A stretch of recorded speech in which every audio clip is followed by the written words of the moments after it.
Topping the headlines, the court date for a former city employee now charged with embezzlement is set for next month. Police charge a teen after his alleged victims say he assaulted them, and a father faces charges of abuse for allegedly leaving his small children in the car while he was at a sweepstakes shop. I'm Marie Torres. These stories and more coming up on your NewsBreak briefing.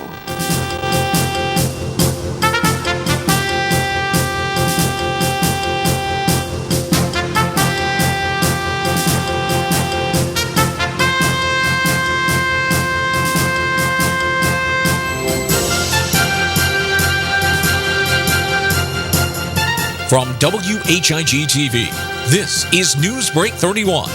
Now, here's Marie Torres. Hello, you're watching WHIG-TV NewsBreak. We're briefing you on news going on in the community. First, breaking news today. According to Wilson Police, a school bus was involved in a wreck in Wilson this morning. Police say the driver of another vehicle was killed, though everyone on the school bus appears to be okay. The accident occurred at the intersection of Forest Hills Road and Canal Drive. We'll be bringing you details of this accident as we get them. The court date for a former city employee now charged with embezzlement is set for next month. October 24th is the date former Rocky Mount water treatment plant worker, 53-year-old Gary Ronald Weeks, will face a Nash County Superior Court judge after accusations he allegedly committed 9 counts of embezzlement by a government officer, 3 counts of obtaining property by false pretenses, and 1 count of felony larceny. Though charges were brought against him last week, city officials say Weeks was fired in late August. Rocky Mount City Manager Charles Penny says he handed over the claims of fraud earlier this month to police to further investigate. Weeks was most recently serving as water treatment plant maintenance supervisor when he was terminated. Last we've learned he is out on a $110,000 bond. Authorities continue investigating the death of a Rocky Mount man this month. According to authorities, 20-year-old Jermaine Latrey Flowers was gunned down at a home on 737 Sunset Avenue nearing midnight last Monday. Police say the home was occupied by at least 15 people, 8 of them children. Another man was also injured. It's reported that an unknown male, possibly the gunman, who is between 5'8" and 5'10" tall, may have fled on foot toward Western Avenue after the shooting. The man was wearing a blue shirt and dark pants. Anyone with information on this crime should contact Crime Stoppers at 252-977-1111. Police charge a teen after his alleged victims say he became irate. Friday evening, while at a home on Vernon Road, police say 17-year-old Markellius Leon Chambers allegedly attacked both a male and a 23-year-old female after first engaging in a verbal argument. Police say Chambers assaulted the male victim first. When the female victim intervened, she was also hit. Chambers allegedly fled after the incident but was picked up a short time after. He is charged with assault on a female and disorderly conduct. In addition, Chambers was issued a $1,000 secured bond and was transported to the Edgecombe County Jail. Rocky Mount police make a drug bust at a local home. Friday, officers executed a search warrant for a home on 618 Pender Street and arrested its resident, 24-year-old Antoine Staton. The search allegedly turned up a digital scale, .66 grams of crack cocaine, and $241. Staton was charged with possession with the intent to sell and deliver cocaine, possession of drug paraphernalia, and maintaining a dwelling for the purpose of drug activity. He was issued a $10,000 secured bond and was transported to the Edgecombe County Jail. And a father faces charges of abuse for allegedly leaving his small children in the car while he was at a sweepstakes shop. It was Tuesday morning that officers arrested 23-year-old Octavius Williams Sr. while at X-Tech Internet Cafe on 3022 Sunset Avenue. It's reported Williams left his 1- and 3-year-old sons in his vehicle unattended while he went inside. He is charged with 2 counts of misdemeanor child abuse and was issued a $2,500 bond. The children, who were unharmed, are in the custody of their mother. When we return on your NewsBreak briefing, as the state's unemployment rate again reaches a new high, politicians scramble to promote their job fixes. That right after these words.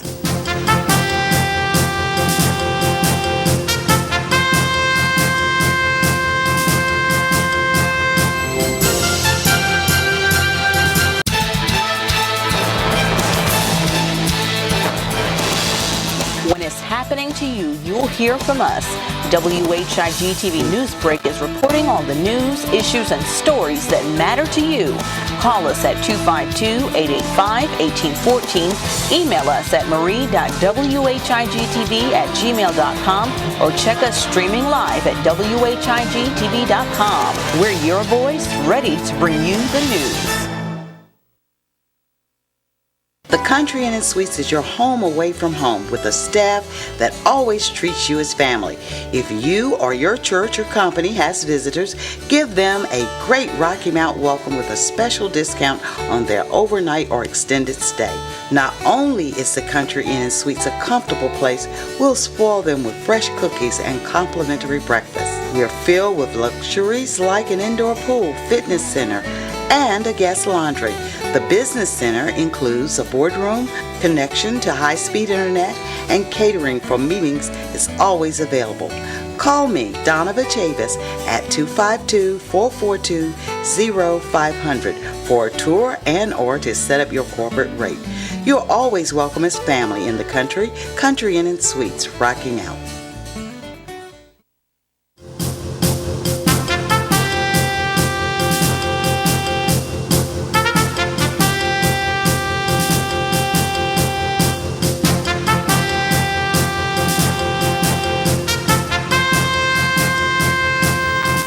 Welcome back to your Newsbreak briefing. I'm Marie Torres. North Carolina's unemployment rate has once again reached a new high. The state's jobless number has increased to 10.4% in August, the highest rate in more than a year. According to North Carolina Employment Security Commission, Friday, the jobless rate is the highest since 10.5% in June 2010. Compared to the nation, unemployment in the U.S. is at 9.1%. August's figures also mark the first time North Carolina's jobless rate is more than a percentage point above the nationwide rate. Meanwhile, in the nation, the number of people applying for unemployment benefits earlier this month jumped to the highest level in 3 months. Experts say this is a sign that layoffs could be increasing. Last week, President Obama stopped into Raleigh to get North Carolinians on board with his proposed jobs bill. So what this jobs bill does is it cuts taxes for small businesses that hire new employees. It cuts taxes for small businesses that raise the salaries of their current employees. It cuts small businesses' payroll taxes in half, and that would help 170,000 small business owners in North Carolina alone.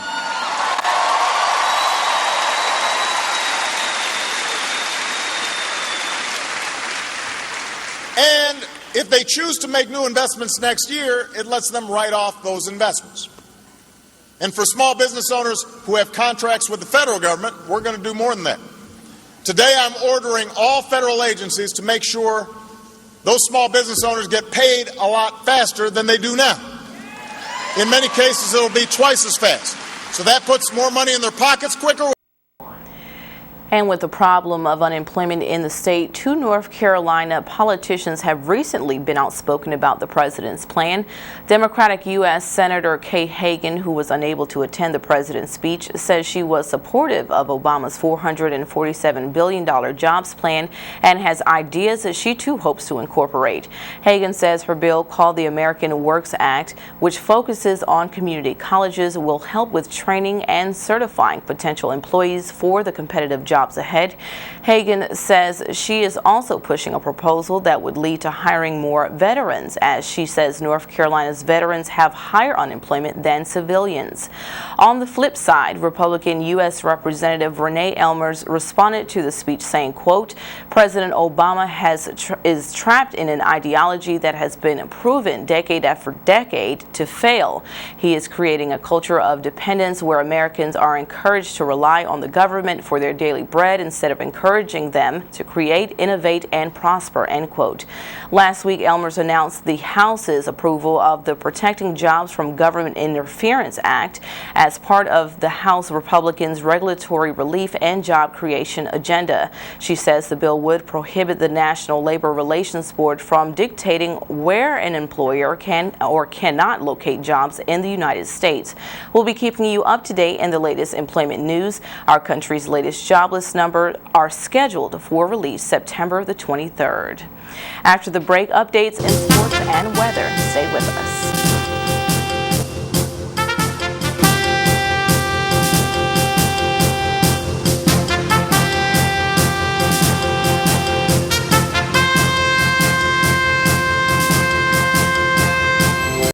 We're your news team, bringing it home to you with meteorologist Fred Holdsworth, anchor Marie Torres, sports reporter Edward Green, and Matt Havitt, our studio guy. WHIG-TV Newsbreak, your voice in the community. The Country Inn & Suites is your home away from home with a staff that always treats you as family. If you or your church or company has visitors, give them a great Rocky Mount welcome with a special discount on their overnight or extended stay. Not only is the Country Inn & Suites a comfortable place, we'll spoil them with fresh cookies and complimentary breakfast. We're filled with luxuries like an indoor pool, fitness center, and a guest laundry. The business center includes a boardroom, connection to high-speed internet, and catering for meetings is always available. Call me, Donna Chavis, at 252-442-0500 for a tour and or to set up your corporate rate. You're always welcome as family in the Country Inn & Suites, Rocky Mount.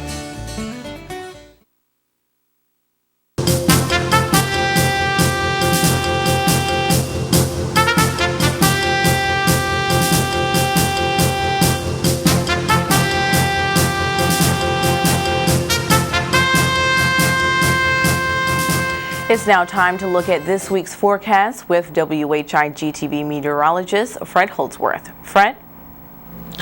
After a rather cool and damp weekend, we'll see a moderation in temperatures, but the chance of rain after today will begin to increase, and by the time we get to Friday, we will see a pretty good chance of showers and thunderstorms once again. Our temperatures will rebound, though. We'll get back up into the mid-80s by the end of the week. Let's take a look at our forecast map, and we'll see what's going to be going on over the lower 48. And starting off in the east, a pretty good area of rain working all the way down very close to our area. A little bit of this rain could slip in today, but I think most of it will hold off until, say, tomorrow afternoon. Rain and thunderstorms over the southeast to our south and west. This will extend all the way into the Texas area where they can certainly use it. We have what is termed a wave cyclone over Lake Michigan here. This cold front extending down from low pressure over eastern Wisconsin, stretching back into Nebraska, and a warm front stretching down into eastern Kentucky. Now, between these two frontal boundaries is where we'll see very unstable air and possibly severe weather breaking out later on this afternoon as the heating of the day begins to take hold. Going to our west, we have high pressure over Colorado. This will give a fair day to most of the western United States, with the exception of a small area right in here of showers and thunderstorms. This will be caused by some uplifting of the air over the mountainous regions of New Mexico. But by and large, this area here will enjoy a pleasant day today. Behind this frontal boundary, we'll see rain and a few thunderstorms breaking out across the northern tier of states from the chimney of Idaho all the way to Wisconsin, right into this area, and then down to the Gulf Coast. Some showers also will be found over the Cascades of Washington and rain farther to the north over British Columbia. Well, let's look at our forecast now, and we'll see that for today it will be cloudy with a high of 78. Northeast wind 8 miles per hour. Tonight will be cloudy with a low of 60, east wind at 7. Tuesday, slight chance of showers and thunderstorms, mainly during the afternoon with a high of 80, south wind at 5. Tuesday night, chance of showers and thunderstorms with a low of 61 and a calm wind. Wednesday, chance of showers and thunderstorms, 83 degrees will be our high with a southeast wind at 7. Wednesday night, chance of showers and thunderstorms with a low of 64. Thursday, chance of showers and thunderstorms continues with a high of 83. And Thursday night, showers and thunderstorms 68 for the low, and showers and possibly a thunderstorm likely again on Friday with a high of 84 and a low of 62 on Friday night. Our high temperature yesterday was 66. Our low temperature this morning was 61. Looking at the U.S. extremes for today, yesterday our high temperature was 103 at Gila Bend, Arizona, 24 degrees at Pinedale, Wyoming, that was our low, and the most rainfall yesterday, 2.46 inches, that was in Daytona Beach, Florida. And that's a look at your Rocky Mount and Tri-County weather. Now back to you. Thank you, Fred. And with us now with an update in sports is Edward Green. Tell us the latest, Edward. Well, Marie, we had a very interesting weekend of high school football as well as some rumblings across the college sports landscape. We'll get to that a little bit later, but first we're going to catch you up on the high school football from our area. Right. Well, it wasn't a pretty week for some of our area teams. Some managed to put out blowout wins, while others were defeated handily. And by the end of Friday night, we were left with just 2 undefeated teams in our area, down from 4 at the start of the week. And also conference play started for a couple teams in the Tri-County area, the time of year to really hit your stride in order to make a run for the playoffs. And this coming up week's schedule is actually pretty bare for games, but we will get to that in just a minute. First, let's take a look at all the scores from Friday and Thursday night. Well, Northern Nash was blanked 42-0 down in Wilmington as it played the powerhouse Laney.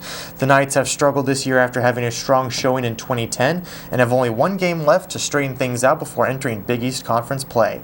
Southern Nash showed no signs of letting up when it traveled to Creedmoor to play South Granville. The Firebirds remained undefeated with a 42-20 win and look to be one of the top contenders to take the Big East crown.